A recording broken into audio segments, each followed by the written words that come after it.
গল্পকথনে আপনাদের আমন্ত্রণ। পড়ছি জাহানারা ইমামের ক্যান্সারের সাথে বসবাস।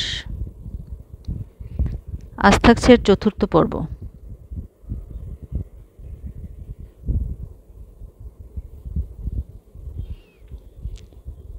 এটি লেখিকার জীবনের সত্য ঘটনা। ক্যান্সারের সাথে কিভাবে লড়াই করে বেঁচেছিলেন সেটি উনি এক এক করে সুন্দর সাবলীলভাবে বর্ণনা করে গিয়েছেন।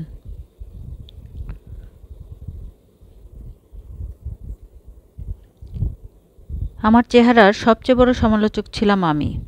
লোকে আমাকে সুন্দর বলতো, কিন্তু লোকের প্রশংসা সত্ত্বেও মনে অবিশ্বাস থেকে যেত। ওরা যতটা বলে ততটা আমি নই। তবে আমার হাসির প্রশংসাটা মেনে নিয়েছিলাম, সেই সঙ্গে আমার গ্রীবার সৌন্দর্যের। শুধু যে দুটি জিনিসের উপর আমার বিশ্বাস ছিল, সেই দুটি জিনিসের উপরই ক্যান্সারের থাবা পড়েছে। আমার সেই অনবদ্য হাসি আর থাকলো না, থাকলো না সেই মরাল গ্রীবার সৌকুমার্য। এই সৌন্দর্যহানির দুঃখটা আমাকে এতটাই অভিভূত করে দিল যে আমার প্রথম প্রতিক্রিয়া হলো, পরিচিতজন কারো মুখোমুখি হব না, কাউকে দেখাবো না এই মুখ। যে কোনো বড় দুর্ঘটনায় অঙ্গহানি বা যে কোনো অসুখে চেহারার বিকৃতি মানুষকে এভাবেই বিক্ষিপ্ত চিত্ত করে দেয়। যুদ্ধ বা দুর্ঘটনায় হাত পা বা চোখ হারানো পুরুষ, দুর্ঘটনা বা অসুখে বিকৃত চেহারার নারী, সবার বেলাতেই এই চিত্ত বিক্ষিপ্ততাটা ঘটে। বেশিরভাগ ক্ষেত্রেই তা মনস্তাত্ত্বিক সমস্যায় পরিণত হয়। মনের ভিতরে নানা ধরনের জটিলতার সৃষ্টি হয়। এ থেকে পরিত্রাণ পাওয়ার উপায় অবশ্য আছে, তবে তা কষ্টসাধ্য এবং সময় সাপেক্ষ। মনে পড়ল 1961 সালে আমার শ্বশুর গ্লুকোমা রোগে অন্ধ হয়ে যান। তখন তার বয়স 70-এর উপরে। অন্ধ হবার পর তার যে কী সাংঘাতিক মনস্তাত্ত্বিক জটিলতার সৃষ্টি হয়েছিল সে তো আমি নিজের চোখেই দেখেছি। অন্ধত্বকে মেনে নিয়ে স্বাভাবিক হতে তার প্রায় 3-4 বছর লেগেছিল। যদিও পুরোপুরি প্রশান্ত তিনি কখনোই হতে পারেননি। বেশ চুপচাপ থাকতেন। হঠাৎ মাঝে মাঝে মানসিক বিক্ষিপ্ততায় অস্থির হয়ে উঠতেন। আমারও কি তাই হবে নাকি? আমিও কি মানসিক রোগী হয়ে যাব? আমাকে কি শেষ পর্যন্ত মনস্তত্ত্ববিদের কাছে যেতে হবে? মনে মনে প্রতিজ্ঞা করলাম, ভেতরে ভেতরে যত কষ্টই হোক বাইরে প্রশান্ত থাকবার চেষ্টা করব, আর কখনোই সাইকিয়াট্রিস্টের কাছে যাব না। কিন্তু প্রতিজ্ঞা করলেই কি তা রাখা যায়? ওয়াশিংটন ডিসিতে থাকে মাসুমা, চাম্মু, স্বপন, কল্পনা। মাসুমা আমার ছোট বোনের মতো। তার স্বামী চাম্মু খুব আদরের। ওরা সবসময় ফোন করে খবর নিয়েছে। গেটওয়েল কার্ড পাঠিয়ে, ফুল পাঠিয়ে উৎফুল্ল করেছে। এদেশে এই এক সুবিধে, ওয়াশিংটন ডিসির ফুলের দোকানে ফোন করে অর্ডার দিলে তারা তাদের মিশিগানের শাখা দোকানে ফোন করে নির্দিষ্ট বাড়িতে ফুলের তোড়া পৌঁছে দেবার বন্দোবস্ত করতে পারে। সেই চাম্মু একদিন ফোন করে বলল, বুবু, আমরা তোমাকে দেখতে যাব। শুনে তাৎক্ষণিক প্রতিক্রিয়ায় আমি বলে উঠলাম, না না, তোমাদের আসতে হবে না। আমার যা চেহারা হয়েছে কারো আর দেখতে আসার দরকার নেই। চাম্মু স্নিগ্ধ স্বরে বলল, বুবু, আমরা যখন তোমার দিকে তাকাই তখন কি তোমার চেহারা দেখি? না, চেহারা দেখি না, আমরা তোমাকে দেখি। চাম্মুর গভীর গমগমে কণ্ঠস্বরের কথা কয়টি আমার মনে এক অনাবিল শান্তির প্রলেপ বুলিয়ে দিল। আমার ভিতরে আক্ষেপ ও অশান্তি অনেক কমে গেল। সেপ্টেম্বরের প্রথম সপ্তাহে লেবার ডের ছুটিতে মাসুমারা মিশিগানে এলো আমাকে দেখতে। ওয়াশিংটন ডিসি থেকে মিশিগানের ওয়েস্ট বুম ফিল্ডে আসতে গাড়িতে 14 ঘন্টা লাগে। ওরা এত পথকষ্টে সয়ে আমাকে দেখতে এলো। কটা দিন ওদের সান্নিধ্যে খুব আনন্দে কাটল। কিন্তু মনের ভিতরের আক্ষেপ আর অশান্তি একেবারে মরে না। ফিডা জামি থেকে শুরু করে সামু, জো, মাদু, ডাই, ফিদার, বাবা মা, গাছ ও শিলা সবাই বলছে তোমার চেহারা ঠিকই আছে, মোটেই খারাপ দেখাচ্ছে না। তবু মনে সান্ত্বনা নেই। কানাডার টরন্টোয় আমার মেজো ভাই, আমার ছোট ভাইদের মধ্যে মেজো, মধু সপরিবারে বাস করে। আমি যখনই মিশিগান আসি মধু ওখানে একবার বেরিয়ে আসি। ওয়েস্ট ব্রুমফিল্ড থেকে গাড়িতে 4-5 ঘন্টার রাস্তা। ডেট্রয়েট দিয়ে যেতে হয়, সেখানে নদীর নিচে টানেল দিয়ে গিয়ে কানাডার সীমানায় উইন্ডসরে উঠতে হয়। যাতায়াত করা খুব সোজা। এক উইকেন্ডে গেলাম সেখানে জামি ও ফ্রিডা সহ। প্রতিবার আমরা গেলে মধু একটা বড় করে পার্টি দেয় বাড়িতে। টরন্টোতে অনেক বাঙালি বাস করে, মধুর বন্ধু সার্কেলও বেশ বড়। বাড়িতে পার্টি ছাড়াও মধু, মিনা আমাদেরকে বেড়াতে নিয়ে যায় অনেক জায়গায়। ওদের অনেক বাঙালি বন্ধু দাওয়াত করে আমাদেরকে। এবার টরন্টো গিয়েই আমি মধু ও তার বউ মিনাকে বললাম, এবার আমি কোথাও কারো বাড়িতে বেড়াতে যাব না, আর তোমরাও বাড়িতে কাউকে ডাকতে পারবে না, কাউকে জানাবেই না যে আমরা এসেছি। মধু মিনা আমার মনের অবস্থা বুঝে আমার কথায় রাজি হলো। আমি ছুটির সারাটা সময় ওদের বাড়িতে কাটালাম, ওদের সঙ্গে গল্পগুজব করে, ওদের বাচ্চাদের আদর করে। সেপ্টেম্বরের প্রথম সপ্তাহে হঠাৎ একটা কথা মনে পড়ে বিচলিত হয়ে উঠলাম। আমি ঢাকা থেকে এসেছি এক্সকারশন টিকিট কেটে, এর মেয়াদ 4 মাস। নিয়ম হলো 120 দিনের মধ্যে ঢাকা ফিরতে হবে, না হলে অতিরিক্ত ভাড়া দিতে হবে।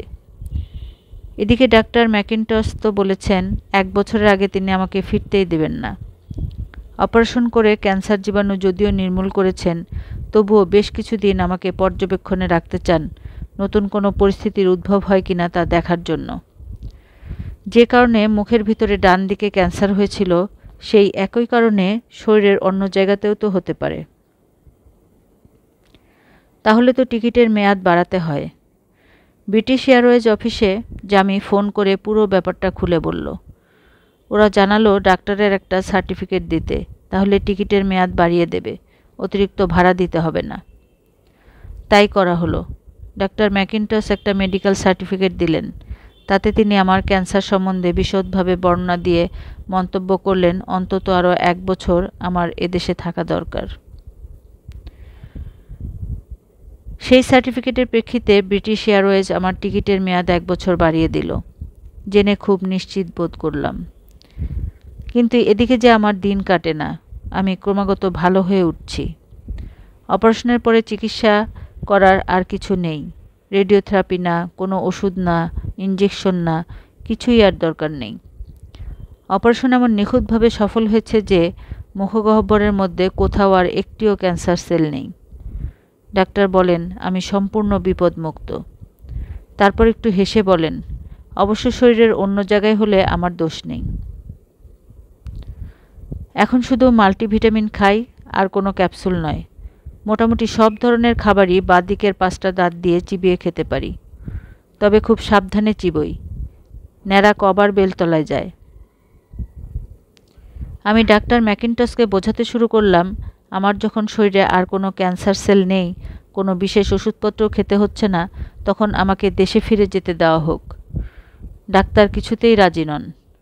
আমি রেগে গিয়ে জামিকে বললাম, ডাক্তারের অনুমতির দরকার নেই, চল এয়ারওয়েজ অফিসে, টিকিটে তারিখ বসিয়ে আনি। জামির সঙ্গে গেলাম ব্রিটিশ এয়ারওয়েজ অফিসে। যার নামে টিকিট তাকে ওরা যেতে বলে অফিসে, না গেলে টিকিটে তারিখ দেয় না। যথাসময়ে গিয়ে আমার টিকিটখানা এগিয়ে দিলাম কাউন্টারের উপরে। ভদ্রমহিলা টিকিটটার পাতা উল্টিয়ে দেখে কম্পিউটারের বোতাম টিপে কি যেন সব দেখতে লাগলেন। তারপর বললেন, আপনাকে তো এখন ডেট দেওয়া যাবে না। আমি হতভম্ব হয়ে বললাম, কেন কেন আমার টিকিট তো ভ্যালিড। ডাক্তার ম্যাকিন্টসের সার্টিফিকেট দিয়ে সময় বাড়িয়ে দেওয়া হয়েছে, সেজন্যই ডেট দেওয়া যাবে না। ডাক্তার বলেছেন আরও 1 বছর আপনাকে এখানে থাকতে হবে, তার মানে সামনের বছরের আগস্ট পর্যন্ত। এখন তো মোটে সেপ্টেম্বরের 3য় সপ্তাহ। আমি হতাশ মুখে জামির দিকে তাকালাম। জামি মুখটা নির্বিকার বানিয়ে সামনের দিকে তাকিয়ে আছে। ওর ইচ্ছে আমি ডাক্তারের কথা মতো বছরখানেক থেকেই যাই ওদের সঙ্গে। এয়ারওয়েজের মহিলাটি আমার মুখ দেখে বোধ করি মনের ভাব আঁচ করতে পারলেন। সদয় কণ্ঠে বললেন, ডাক্তার যদি আপনাকে এখন দেশে ফেরার অনুমতি দেন, তাহলে তার কাছ থেকে আর একটা চিঠি নিয়ে আসুন, তখন আপনাকে একটা ডেট দিতে পারবো। বাড়ি ফিরে আমি কান্নাকাটি শুরু করলাম। জামি ফ্রিডাকে বললাম, যে করেই হোক ডাক্তার ম্যাকিন্টশের পারমিশন নিয়ে দিতেই হবে, কারণ ডাক্তার অনুমতি না দিলে তো জোর করে যাবার উপায় নেই। এ তো হেঁটে কিংবা রিকশায় চড়ে এলিফ্যান্ট রোড থেকে নয়াপল্টন বা হাটখোলা যাওয়া নয় যে আপত্তি অগ্রাহ্য করে রেগে বেরিয়ে যাব। জামি ফিডা বুঝেই পায় না কেন এখানে আমার মন টিকছে না। ওদের কি করে বোঝাবো এত সুন্দর পরিষ্কার ছবির মতো দেশে থাকতে থাকতে হাঁপিয়ে উঠেছি। এখানে কোলাহল নেই, বাচ্চা কাচ্চার চেঁচামেচি নেই, রাস্তায় ভিড় নেই, গড়িতে ফেরিওয়ালার হাঁক নেই, দরজায় ফকিরের ঘ্যানর ঘ্যানর নেই। এখানকার পড়শিরা যখন তখন হুট করে বিনা টেলিফোনে এসে পড়ে না। পথ হাঁটতে গেলে প্রতি পদে রিকশা এসে পথরোধ করে না। ঢাকার বাড়ির চারপাশে পাড়ার বাচ্চাদের ছোটাছুটি চিল্লাচিল্লির জ্বালায় কোনোদিন দুপুরে ঘুমাতে পারেনি। অসময়ে মেহমান আসার জ্বালায় কতদিন কত কাজ বাকি থেকেছে। ফেরিওয়ালা আর ফকিরের হাঁকের জ্বালায় অতিষ্ঠ হয়ে উঠেছি। এখন ওই জ্বালাগুলোই আমাকে চুম্বকের মতো টানছে। ওইগুলোর অভাবে এখানে এই শান্তিময় সৌন্দর্যময় সভ্য ভদ্র জগতে আমার প্রাণ খাবি খাচ্ছে। এখন আরও ভালো করে বুঝছি ব্রুকলিনের ঘিঞ্জিপাড়ার ছেলে নীল ডায়মন্ড কেন গিয়েছিল beautiful noise coming up the street. Neil ডায়মন্ডের মতো আমারও দরকার সুন্দর কোলাহল, মনোমুগ্ধকর হইচই। তার অভাবে আমার এই দীর্ঘ দিবস দীর্ঘ রজনী আর কাটে না। ফিডা বুঝতে না পারলেও জামি একরকম করে বুঝল যে আমার দেশে ফিরে যাবার জন্য মন বড়ই উতলা হয়ে উঠেছে। সে ডাক্তার ম্যাকিন্টশকে বুঝিয়ে রাজি করালো। তিনি ব্রিটিশ এয়ারওয়েজকে আবার একটা চিঠি দিলেন এই মর্মে যে আমি এখন দেশে ফিরে যেতে পারি। সেই চিঠি নিয়ে প্রায় নাচতে নাচতে বিএ অফিসে গিয়ে টিকিটে ডেট বসিয়ে নিয়ে এলাম। 10 অক্টোবর ডেট্রয়েট এয়ারপোর্ট থেকে লন্ডন রওনা দেব। 11 তারিখের সকালে লন্ডন পৌঁছে ওই দিনই কানেক্টিং ফ্লাইট ধরে ঢাকা পৌঁছব 12 তারিখের বিকালে। সিটবেল্ট বাঁধুন, নির্দেশটি চলে উঠেছে। আর খানিকক্ষণ পরেই প্লেন ঢাকার মাটি স্পর্শ করবে। বুকের ভিতরে কত রকম আবেগ যে উথাল পাথাল করছে। যে আমি 5 মাস আগে এই ঢাকা থেকে বিদায় নিয়ে গিয়েছিলাম, সেই আমি আজ ফিরছি না। এক অন্য আমি। 5 মাস আগে ঢাকায় ও লন্ডনে যাদের সঙ্গে দেখা হয়েছিল, এবার ফেরার পথে তাদের সঙ্গে আবার দেখা হওয়াটা কতই তফাৎ। লন্ডনে 2 ফ্লাইটের মাঝখানে 14 ঘন্টার বিরতি ছিল। সেই সময়টা লিন্ডা স্বপনের বাড়িতে কাটিয়েছিলাম। ওরা এয়ারপোর্টে এসে আমায় নিয়ে গিয়েছিল। পাশা ফ্রাঙ্কফুর্ট থেকে লন্ডনে এসেছিল। বিকেলে সিরাজ মেরু এসেছিল দেখা করতে। সমস্ত ব্যাপারটা খুবই অন্যরকম লাগছিল আমার কাছে।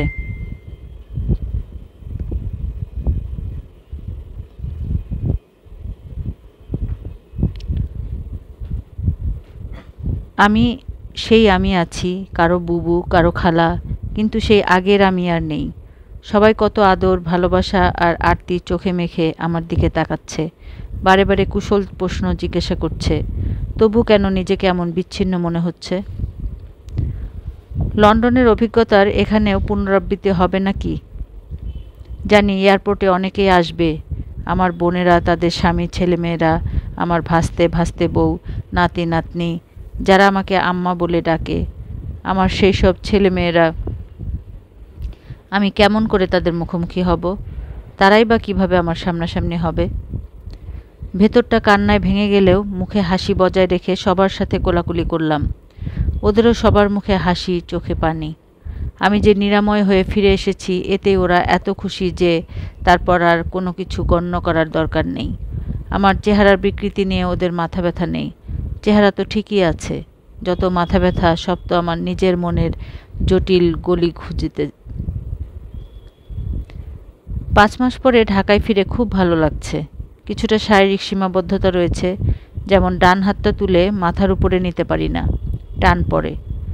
মাথা ডান দিকেও পিছনে ঘোরাতে পারি না। এটা হয়েছে গলা ও ঘাড়ের ডান দিকের অংশ থেকে ডাক্তার জ্যাক 19টা লিম্ফ গ্ল্যান্ড কেটে বাদ দিয়েছেন বলে। ফলে জায়গাটা দেবে গেছে। সেলাই দেবার পর চামড়াও কিছুটা খেপে গেছে। হাত তুললে বা ঘাড় ঘোরালে টান লাগে। ডাক্তার জ্যাক অবশ্য কতগুলো ব্যায়াম বলে দিয়েছেন রোজ করতে হবে, তাতে কয়েক মাস পর ক্রমশ টানটা কমে আসবে। এখানে আসার পর প্রথমেই যে অসুবিধা হয়েছে তা হলো গাড়ি চালাতে পারছি না। আমার ড্রাইভার নেই, নিজেই গাড়ি চালাই। এখন কিছুদিন ওর ড্রাইভার ধার করে কাজ চালাচ্ছি। অবশ্য বোনদের গাড়ি আছে, চাইবার আগেই বলে রেখেছে যখন দরকার নিও। কিন্তু 5 মাস গ্যারেজে বসে থেকে আমার গাড়িটার অবস্থা শোচনীয়। মেকানিক দিয়ে নিরাময় করিয়ে নিতে হয়েছে। এখন তাকে চালু রাখার জন্যই রাস্তায় বের করা দরকার। নিজে ড্রাইভ করার তীব্র নেশায় ডান হাতের সীমাবদ্ধতা বেশি দিন সহ্য করলাম না। কয়েকদিন পরেই একদিন সাহস করে গাড়ি নিয়ে বেরিয়ে পড়লাম। অবাক হয়ে লক্ষ্য করলাম খুব একটা বেশি অসুবিধা হচ্ছে না। ডানায় টান পড়ছে একটু, কিন্তু ব্যথা করছে না। উৎফুল্ল হয়ে ভাবলাম এটা এক ধরনের ব্যায়ামের কাজ করবে। নিজে গাড়ি চালাতে পেরে মনের ভার অনেকটা কমে গেল। তবু দৈনন্দিন জীবনের প্রত্যাহিক কাজকর্মে কিছুটা অসুবিধা হয় বৈকি। গোসল করতে, চুল মুছতে, চুল আঁচড়ে খোপা করতে ডানায় বেশ টান লাগে। আগের সেই কর্মশক্তিও আর নেই। গাড়ি চালাতে পারলেও আগের মতো অনায়াসে নৈপুণ্যে ঘাড় ঘুরিয়ে গাড়ি ব্যাক করতে পারি না। অনেকক্ষণ ধরে চালাতে পারি না। ফলে আগে যেমন কোথাও আমার হারিয়ে যাবার নেই মানা ভাবটা ছিল, সেটা আর থাকছে না। একে ওকে কতজনকে গাড়িতে তুলে চরকির মতো ঘোরা, আড্ডা দেওয়া, সিনেমা নাটকে যাওয়া, সেসব আর চালাতে পারছি না। ফলে বাধ্যতামূলক নিষ্ক্রিয়তা থেকে অন্য ধরনের মানসিক সমস্যা দেখা দিল। এই সমস্যা থেকে উদ্ধার করল গাজী শাহাবুদ্দিন, সচিত্র সন্ধানীর সম্পাদক। সে একদিন একটা বই হাতে করে এসে বলল, খালাম্মা, এখন তো বেশি বাইরে যেতে পারেন না, বসে বসে এই বইটা অনুবাদ করুন। প্রতি সপ্তাহে সন্ধানীতে ছাপা হবে। হাতে নিয়ে দেখলাম বইটার নাম ডালাস।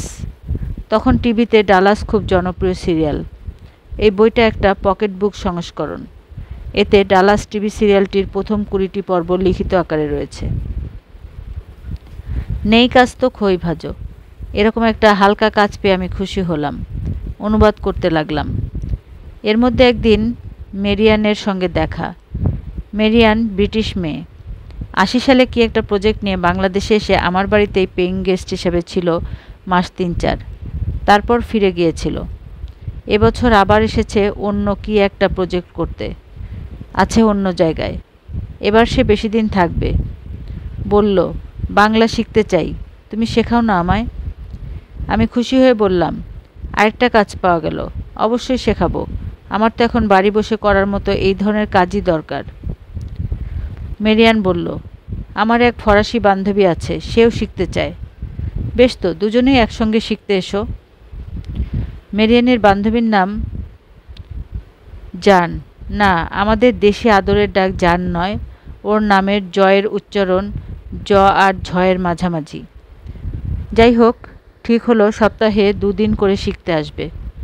আমার বহু বছর আগে থেকেই 2-1 জন করে বিদেশিকে বাংলা শেখানোর অভিজ্ঞতা ছিল, প্রয়োজনীয় বইপত্রও ছিল। একদিন বিকেলে পড়াচ্ছি, এমন সময় গাজী এলো ডালাসের কপি নিতে। আমার ছাত্রী দুজনের সঙ্গে তার পরিচয় করিয়ে দিলাম। সে কৌতূহলী হয়ে খানিকক্ষণ বসে বসে দেখল, তারপর বলল, আপনি বিদেশিদের বাংলা শেখানোর জন্য একটা বই লিখুন না। আমি বললাম, মাঝে মাঝে ভেবেছি যে লিখি, কিন্তু উদ্যমের অভাবে হয়ে ওঠে না। গাজী এবছর অক্টোবরে ফ্র্যাঙ্কফুর্ট বইমেলায় গিয়েছিল। সেখানে অনেক দেশ থেকে প্রকাশকরা নিমন্ত্রিত হয়ে গিয়ে বইয়ের স্টল দিয়েছিলেন। গাজীও সন্ধানের স্টল দিয়েছিল একটা। সেখানে লন্ডন প্রবাসী এক ভারতীয় প্রকাশক তাকে বাংলাদেশ থেকে বিদেশিদের বাংলা শেখার কিছু বই লন্ডনে পাঠিয়ে দেবার অনুরোধ করেন। সেই কথাটা মনে করে গাজী আমাকে একটা বই লেখার কথা বলল।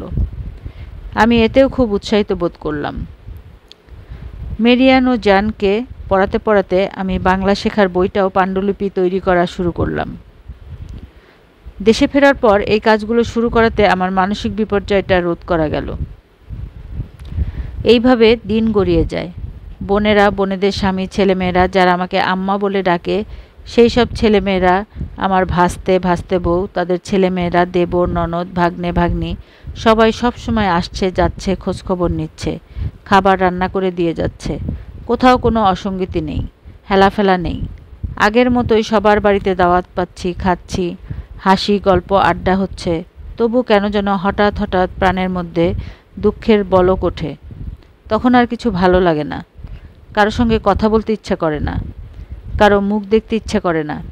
এই রকম জটিল মানসিক বিপর্যয়ের সময় আমার নীরব সঙ্গী হয়ে শামীম আজাদ কিংবা শাহরিয়ার কবির কিংবা শাহাদত চৌধুরী। ওরা অনেক সান্ত্বনার বাণী শোনায়, আমাকে ঘিরে অনেকটা সময় কাটায়। ওরা ওদের কথা এবং আচরণ দিয়ে বুঝিয়ে দিতে চায় আমাকে ওদের প্রয়োজন। আমি নিজের জন্য আর বাঁচতে না চাইলেও এখন ওদের জন্যই আমাকে বেঁচে থাকতে হবে। আমার বোনেরাও তাই বলে। আব্বা মা কেউ বেঁচে নেই, 2 ভাই বিদেশে। বুবু তুমি ছাড়া আমাদের আর কে মুরব্বি আছে। এতে তখনকার মতো প্রাণে শান্তির একটা প্রলেপ পড়ে বটে। ডিপ্রেশন কাটিয়ে উঠি, লেখালেখিতে মনোযোগী হই। ডক্টর ম্যাকিন্টসকে কথা দিয়েছিলাম 83 সালের গ্রীষ্মকালে আবার মিশিগান আসব। সেই করারেই তিনি 82 সালের অক্টোবরে দেশে ফেরার অনুমতি দিয়েছিলেন। 83 সালে আগস্টের প্রথম সপ্তাহে আবার আকাশে উড়লাম। মনটা এবার বেশ ভালো। আমার লেখা বিদেশিদের বাংলা শেখানোর বইটা an introduction to Bengali language বেরিয়েছে। সঙ্গে কিছু কপি নিয়েছি। গাজীর অনুরোধে তার পরিচিত সেই লন্ডন প্রবাসী প্রকাশককে কিছু বই পৌঁছে দিতে হবে। কয়েকটা বই নিয়েছি আমার বিদেশিনী বধূমাতা ফ্রিডা এবং বিদেশিনী 2 ভ্রাতৃবধূ জোসেফিন ও ডায়ানার জন্য। মিশিগান যাবার পথে এবার 2 জায়গায় থামলাম। আমার সব ছোট ভাই, সবচেয়ে ছোট পাশা থাকে ফ্র্যাঙ্কফুর্টে। গতবার তার ওখানে যাওয়া হয়নি, এবার প্রথমে ওখানে থামলাম, তারপর লন্ডনে। মিশিগানে ডাক্তার ম্যাকিন্টস আমার মুখের ভিতরটা পরীক্ষা করে বারবার সন্তোষ প্রকাশ করলেন। খুব চমৎকারভাবে সব সেরে গেছে। ক্যান্সার অপারেশনের পর এত সুন্দর নিরাময় খুব কম দেখেছি। ঘাড়, গলা, মাড়ি সব ভালো করে টিপে টিপে পরীক্ষা করে রায় দিলেন, তুমি পুরোপুরি সুস্থ।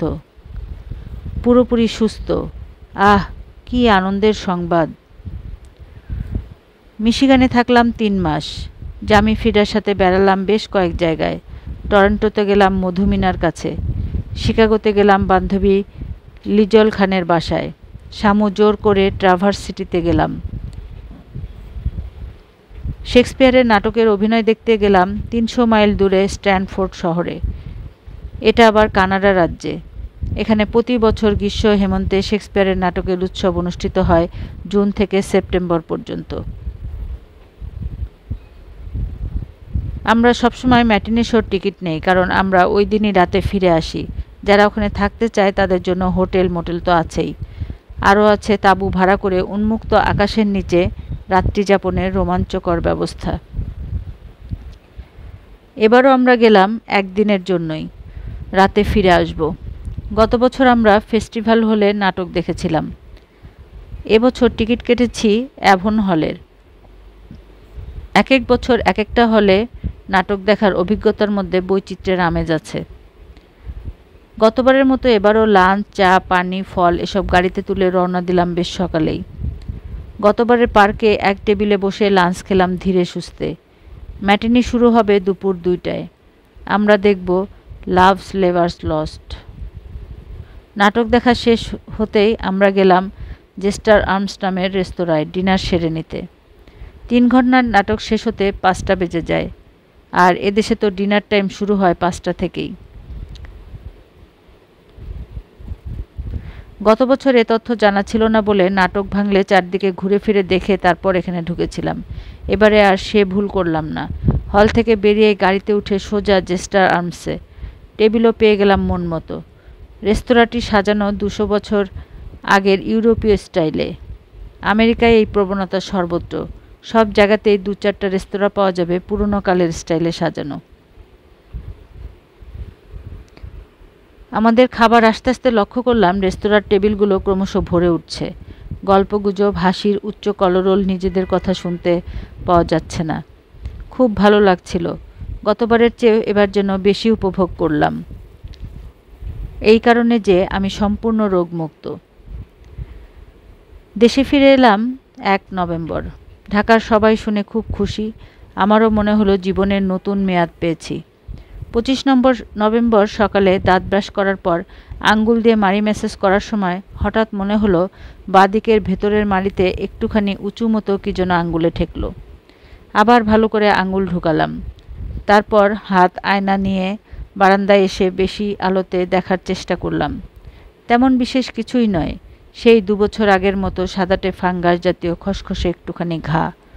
ঘরে এসে হাত আয়নাটা রেখে প্রথমে ঘণ্টা 2 নিস্তব্ধ হয়ে বসে রইলাম ড্রেসিং টেবিলের সামনে আয়নায় আমার প্রতিকৃতির দিকে চেয়ে।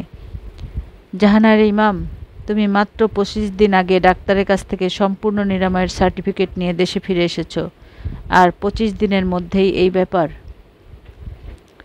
সারাদিন ভাবলাম, সারা রাত নির্ঘুম ভাবলাম। পরদিন সকালে শাহাদত চৌধুরীকে ফোন করলাম, বললাম ব্যাপারটা। সে শুনে বলল, আম্মা আমি আসছি আপনার বাসায় একটু পরে। 11টায় শাহাদত এলো। বলল, প্রথম কাজ হবে এখানকার একজন দন্ত চিকিৎসককে দেখানো, দ্বিতীয় কাজ হবে জামিকে সব লিখে চিঠি দেওয়া। জামি ডাক্তার ম্যাকেন্টশকে সব বলে জেনে নেবে তার মতামত। শাহাদত তার জানা এক দন্ত চিকিৎসকের কাছে নিয়ে গেল পরদিন আমাকে। তিনি দেখে শুনে বললেন, এক্ষুনি কিছু বলা যাবে না, প্রথমে এক কোর্স অ্যান্টিবায়োটিক দেই, খেয়ে দেখুন কমে কিনা। অ্যান্টিবায়োটিক শুরু করলাম সন্ধ্যা থেকেই। জামিকে চিঠি পোস্ট করলাম, তারপর আবার নতুন করে ভাবতে বসলাম। এই যেটার সূচনা হয়েছে, এটা যদি ক্যান্সারই হয় তাহলে আমি কি করব? আবার মিশিগান যাব চিকিৎসা করাতে? সেটা সম্ভব নয় অর্থনৈতিক কারণে। আমার হেলথ ইন্স্যুরেন্স নেই। বাংলাদেশের নাগরিক হিসেবে আমেরিকায় হেলথ ইন্স্যুরেন্স করানোর ব্যাপারে বিধিনিষেধ রয়েছে। গতবারের চিকিৎসার খরচ সম্পূর্ণ বহন করতে হয়েছে নিজেদেরকেই। তার জন্য জামির বাবার যে স্থাবর সম্পত্তি ছিল গ্রামের বাড়িতে, তা থেকে অনেকটা বিক্রি করে এই দেনা শোধ করতে হয়েছে। এখন তাহলে কি করব? আবার আমেরিকায় চিকিৎসা করাতে যাওয়া মানে আবারও নিজের গাড় থেকে খরচ করা। তার মানে জামির বাবার বাকি সয় সম্পত্তি সব বিক্রি করে দেওয়া, জামিকে নিঃস্ব করে দেওয়া। আমি সিদ্ধান্ত নিলাম চিকিৎসার জন্য আমেরিকা যাব না, এখানে হোমিওপ্যাথিক চিকিৎসা করাবো। ঢাকায় ডাক্তার তালুকদার নামে এক হোমিওপ্যাথিক ডাক্তার আছেন, তাকে লোকে সাক্ষাৎ ধনন্তরী বলেন। এমনই তার হাত যশ। আমি আগেও তার ওষুধ খেয়েছি মাঝে মধ্যে, মাথা ধরার জন্য, সর্দি জ্বর কাশির জন্য, খুব ভালো ফল পেয়েছি। ডাক্তার তালুকদার আমার ছোট বোনের স্বামী চিস্তির বিশেষ পরিচিত। সেই সুবাদে আমার সঙ্গে ওদের সামাজিক পর্যায়ে মেলামেশা রয়েছে। ডাক্তার তালুকদারকে ফোন করে বাসায় ডাকলাম। উনি একদিন সস্ত্রীক এলেন বেড়াতে। ওকে সব খুলে বললাম। উনি জোর দিয়ে বললেন, হোমিওপ্যাথিক চিকিৎসায় অবশ্যই ক্যান্সারের ওষুধ আছে এবং এ ওষুধে ক্যান্সার ভালোও হয়। ওর কথায় মনে খুব ভরসা পেলাম। 2-3 দিন পর একদিন ওর চেম্বারে গেলাম। উনি পূর্বাপর রোগের ইতিহাস বিস্তারিত শুনে তারপর ওষুধ দিতে শুরু করলেন। 1984 সালে মাড়ির অবস্থার কোনো পরিবর্তন দেখা গেল না। অর্থাৎ ওই যে একটুখানি সাদাটে ফাঙ্গাস মতো কী যেন আঙ্গুলে ঠেকত, ওটা ওই রকমই রয়ে গেল, বাড়ল না। তাতে মনে হলো হোমিওপ্যাথিক ওষুধে কাজ হচ্ছে। ফাঙ্গাস মতো জিনিসটা অদৃশ্য হয়ে গেল না বটে, কিন্তু মনে জোর এলো। 1984 সালের মে মাস থেকে অদ্ভুত এক পেটের ব্যথা শুরু হলো। 24 ঘন্টায় ব্যথা, এক মুহূর্তের জন্যও বিরাম নেই। ডাক্তার তালুকদার ওষুধের পর ওষুধ বদলে হয়রান হয়ে গেলেন। ব্যথা কমেও না, থামেও না। তখন বেরিয়াম মিল, এক্স-রে, আল্ট্রাসোনোগ্রাম ইত্যাদি নানা রকম টেস্ট শুরু করা হলো পিজি হাসপাতালে। কোথাও কিছুই ধরা পড়ল না, সবই নর্মাল। কোথাও তো কোনো কিছু নাই। তাহলে ডাক্তার আজাদ, আরও কত কত ডাক্তার যে দেখলেন আমায়, তার ইয়াত্তা রইল না। আমার ছেলেরা আলম, আখতার, শাহাদত এক একজন এক এক ডাক্তারের কাছে নিয়ে যায়, কোনো কিছুতে কিছু হয় না। আমার আত্মীয় স্বজন সবাই মনে করলেন আমার শেষ অবস্থা। সবাই দেখতে আসা শুরু করলেন। যে আত্মীয় 3 বছর ধরে আসেননি, তিনিও একদিন এসে হাজির। এসব দেখে নিজেই ঘাবড়ে গেলাম। কিরে বাবা, ক্যান্সার নয়, শেষ পর্যন্ত এই পেটের ব্যথাতেই যেতে হবে নাকি?